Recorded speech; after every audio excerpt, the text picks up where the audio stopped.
Nhiều thịt, con này nhiều thịt thật. Ninh sẽ lại cho thêm mè, dầu mè, vừng. Mình ngon chưa các bạn ơi, ngon chưa các bạn ơi. Nhìn thế thôi không biết ăn có ngon không đây này. Mình sẽ cho thêm ớt nữa.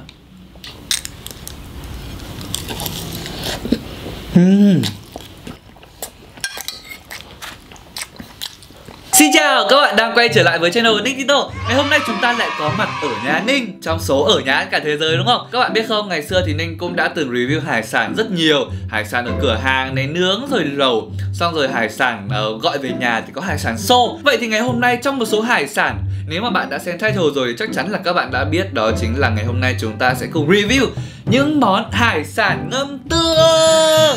Ta-da! Chắc chắn là các bạn đã xem rất là nhiều các clip ăn ghẹ ngâm tương rồi đúng không? Nhưng mà ngày hôm nay thì Ninh có tìm được một cái cửa hàng bán online và họ có rất là nhiều các loại hải sản ngâm tương. Họ sẽ có ghẹ này, có cua này, có cá hồi này. Ngoài ra thì cũng sẽ có tôm ngâm tương nữa. Tuy nhiên thì tôm ngâm tương Ninh nhìn thấy trong hộp họ lại cho chanh vào nên là Ninh cũng không gọi. Ninh chỉ gọi những cái Ninh có thể ăn được thôi. Ninh sẽ có thêm một đĩa cơm, bởi vì nghe đồn món này hơi mặn, ngâm tương mà hơi mặn. Ở đây sẽ có thêm rong biển này. Ninh có thêm một chút vừng. Đó, rất là thơm. Dầu mè các bạn ạ.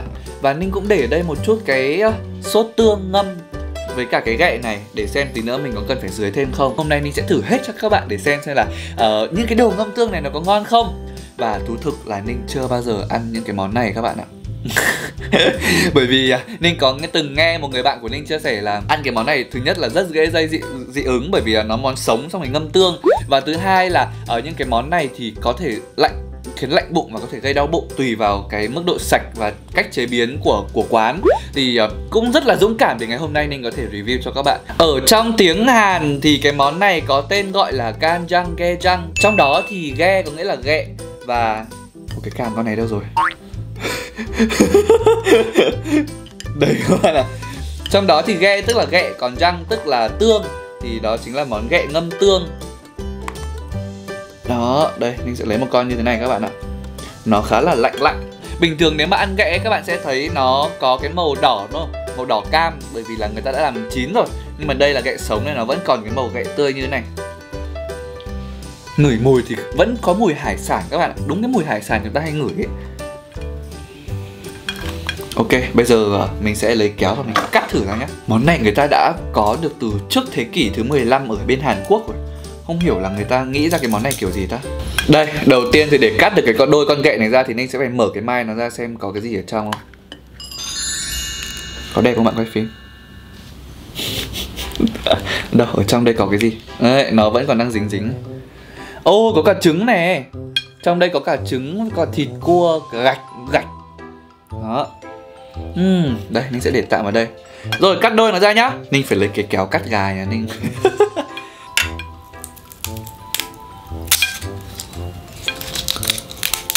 Đó. Wow, nó chảy cái gạch với cả cái ấy ra này các bạn. Đây, Ninh xem mấy cái clip ở bên Hàn ấy, họ ăn mukbang cái này họ hay thường bóp cái này ra. Wow. Ui, nhìn hấp dẫn thế. Thật ra là con này là hơi ít trứng đấy. Bởi vì ghẹ này thì nó sẽ có theo mùa các bạn ạ. Nên là sẽ có mùa có con to, có mùa có con nhỏ. Hôm nay Ninh chỉ gọi được cái con size M thôi. Đây, Ninh sẽ bóp nốt cái này ra.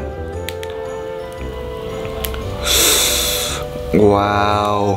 Cái thịt nó trôi ra hấp dẫn thật đấy. Đây là trứng này các bạn. Ninh ngửi mùi. Thật ra là thơm phết, không thấy tanh đâu. Mặc dù có mùi hải sản nhưng mà không tanh đâu. Ok, Ninh sẽ thử ghẹ trước khi chúng ta trộn cơm nhá. Thật ra lâu lắm rồi không ăn đồ sống. Ăn đồ sống thì chỉ kiểu ăn sushi với cả sashimi thôi, chứ không ăn cái này nên là cũng hơi lạnh người. Nhưng mà thử nhá các bạn. Mời các bạn nhé.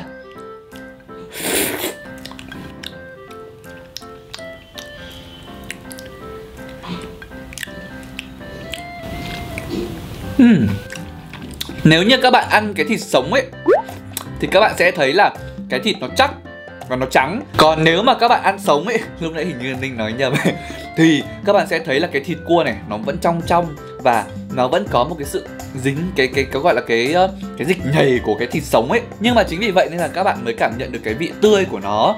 Cái gậy này hôm nay khá là tươi, Ninh gọi khá là tươi đấy. Và cái này thì Ninh nghĩ là nên ăn trộn với cơm thật, bởi vì là khi mà ngâm tương thì nó hơi mặn. Và cái tương này thì theo như Ninh tìm hiểu ấy, là cái tương họ sẽ lấy cái nước tương đen, cái xì dầu mình hay gọi ấy, sau đó họ sẽ cho thêm một chút gia vị của Hàn Quốc vào và để ngâm cái con này. Và trong đó có cả ớt xanh, ớt đỏ nữa. Ngửi thấy mùi ớt luôn mà. Ok, bây giờ thì Ninh sẽ thử trộn cơm ăn nhá. Để át cái mùi hải sản trong này đi, bởi vì cơm nóng mà các bạn, nên là Ninh sẽ cho thêm một chút dầu mè. Đấy, Ninh sẽ trộn một góc thôi để tí nữa ăn cùng với những cái khác. Và bây giờ thì Ninh sẽ rắc thêm một chút vừng. Cái mè hôm nay khá là thơm. Rồi, trộn đều lên nhá. Ninh sẽ ăn thử xem có hơi nhạt không, Ninh cảm giác hơi nhạt.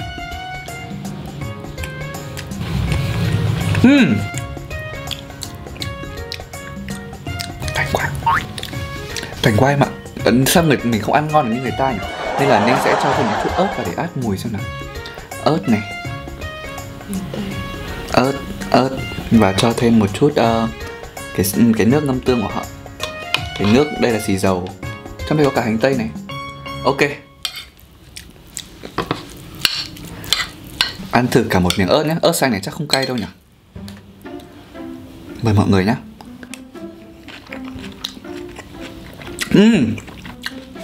Cho xì dầu với ớt và ăn được. Nó át được cái mùi tanh rồi. Đấy mà mình đã cho dầu mè và vừng rồi ấy. Ok, Ninh sẽ ăn thịt. Ninh sẽ thử.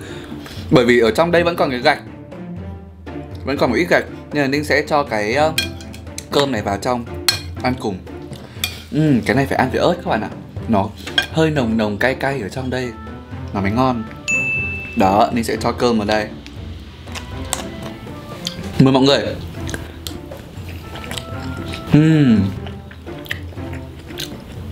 Khá là béo.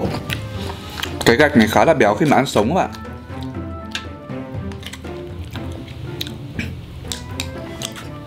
Bởi vì mình ăn đồ sống kiểu này nên là cảm giác nó vẫn cứ hơi ghê ghê ở trong đầu ấy. Đây, mình sẽ cho một cái rong biển để thử xem nó có át được thêm cái vị nữa không. Đó, cho một chút vào cơm này, cho một chút vào rong biển, sau đó mình sẽ cuốn lại.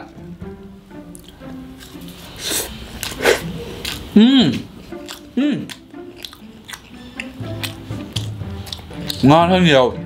Tức là nhá, ở trong đây thì nó đã có cả sốt rồi, nó hơi dẻo dẻo. Xong rồi chúng ta cho vào rong biển thì nó sẽ vừa có vị rong biển, nó át được cái vị gây gây đấy đi này.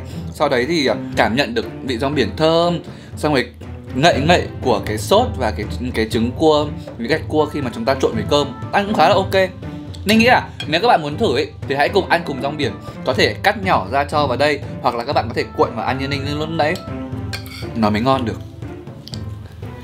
Đó. Bởi vì theo như Ninh tìm hiểu thì cái món này là cái món người ta gọi là trộn gạo à.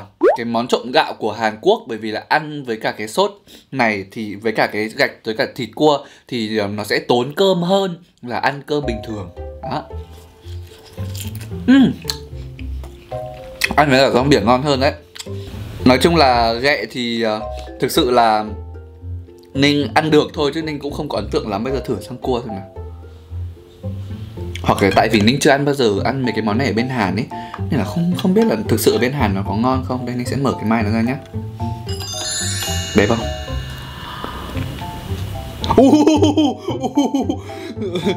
Ninh phải vòng này. Trong đây có trứng cua này các bạn. Kiểu con này nó to hơn ấy, nên là nhìn nó nhiều. Con này mà bóp vào cơm chắc là ngon hơn đấy. Đây này, trong cái mai nó vẫn còn này các bạn. Đó. Con này chắc là ngon hơn đấy. Sao? Em thấy càng ngày càng lùn xuống. Các bạn có thấy Ninh càng ngày càng lùn xuống. Ninh quỳ nãy giờ Ninh mỏi chân để lấy được cái góc mốc bang này. Mốc bang này nên là Ninh tê hết cả chân. Ok, bây giờ Ninh sẽ bẻ đôi cái con này ra và Ninh sẽ cho thịt vào trong cơm nhá. Bẻ được. Để bẻ. Bóp. Ui, anh tê chân. Tê chân quá. Nó đỏ hết cả cái chân lên rồi đây này. Ninh sẽ cắt đôi này ra. Hôm nay Ninh phải nhốt hấu ở ngoài các bạn ạ, bởi vì là cái món này nó quá nguy hiểm. Ui, nhìn ngon quá này các bạn ơi.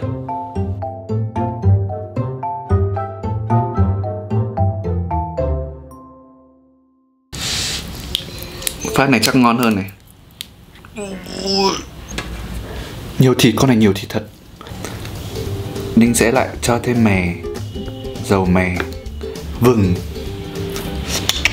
Mình ngon chưa các bạn ơi, ngon chưa các bạn ơi. Nhìn thế thôi không biết ăn có ngon không đây này. Rồi, mình sẽ cho thêm ớt nữa. Nhìn ngon đấy. Trộn lên nhá. Mình khuyên chân thành các bạn nên ăn cái này cơm nóng. Đây, cùng ăn cơm nhá các bạn. Nói chung là nhìn cái này có vẻ ngon hơn so với cả ghẹ không? Bởi vì là cái trứng cua ở phía trong nó màu nó vàng kiểu vàng cam ấy, nhìn rất là ngon. Và Ninh nghĩ là cái món này cũng sẽ ngon hơn đấy. Mời mọi người.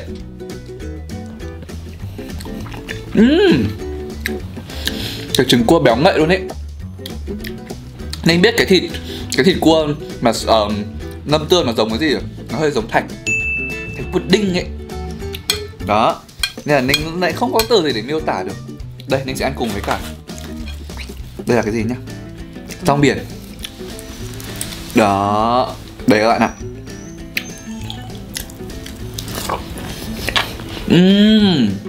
Ngon. Cái trứng cua nó ngậy lắm ấy.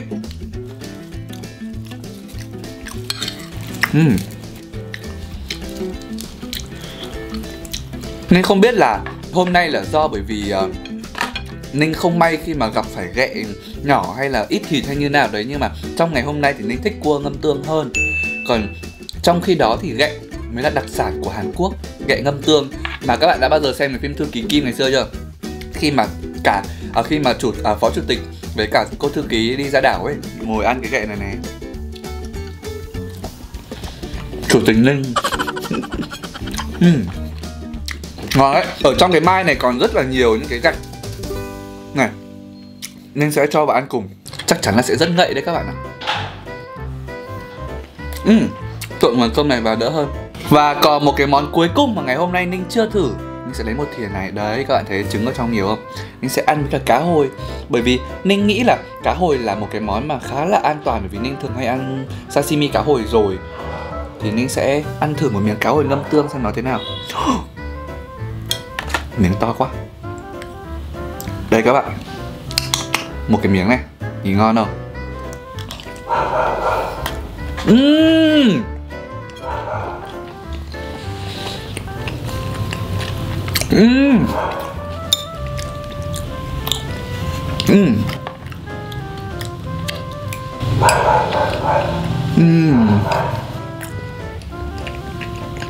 Thực sự ấy là với những cái món mà mình đã quen thuộc rồi, mình ăn sống nó quen rồi, thì ăn nó rất tự tin. Và cái thịt cá hồi đấy rất là tươi và ngon. Còn hai cái món này thì Ninh nghĩ là ai cũng sẽ có lần đầu để thử. Tất nhiên là lần đầu sẽ hơi kinh, hơi ghê một chút. Nhưng mà thực ra là từ đây đến giờ Ninh ăn ấy, Ninh vẫn cảm thấy được cái sự ngậy và tươi của cái thịt cua ở phía trong. Thịt ghẹ cũng như vậy, mỗi độ ghẹ hơi ít thịt. Và ngoài ra thì cái nước tương ở đây cũng ngon nữa. Và các bạn nhớ là phải ăn cùng với ớt. Bởi vì ăn với ớt nó sẽ giúp cho các bạn hơi có một cái vị nồng của ớt. Nó sẽ át lại những cái vị kia, nó ngon hơn. Và nhớ là cua đắt lắm, cua 350 một con.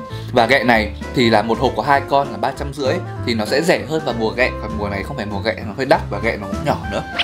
Đó. Rồi, Ninh bắt đầu, sau khi ăn một miếng cá hồi xong, Ninh bắt đầu hứng hơn và thích hơn rồi đấy. Đó, lấy một ít trứng cua, đâu, gạch cua chứ.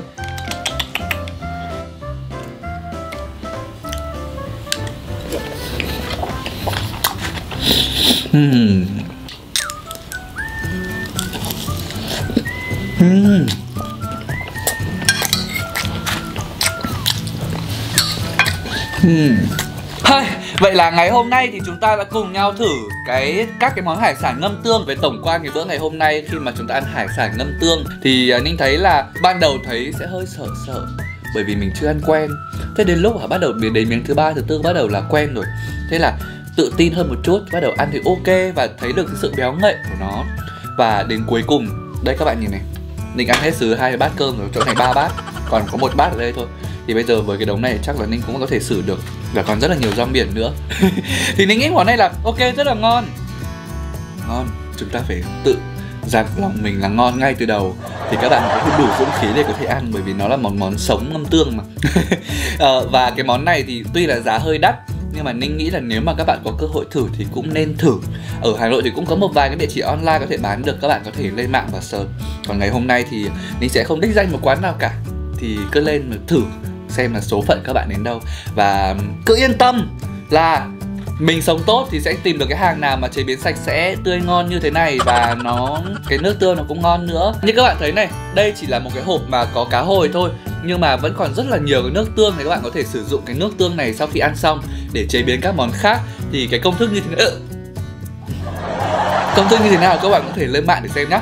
Và bây giờ thì có lẽ là đã đến lúc phải kết thúc clip ngày hôm nay rồi. Cảm ơn tất cả các bạn đã theo dõi. Và bây giờ thì trong lúc là cái mùi nó chưa bay ra khắp phòng, cái này nó hơi nặng mùi một chút, nhưng mà kiểu là mùi tương ấy, mùi tương ngâm ấy, thì Ninh sẽ phải sửa hết cái đống này. Và cảm ơn các bạn đã theo dõi clip. Đừng quên like, share, subscribe. Hy vọng đây sẽ là một clip triệu view. Hy vọng vậy. Bye.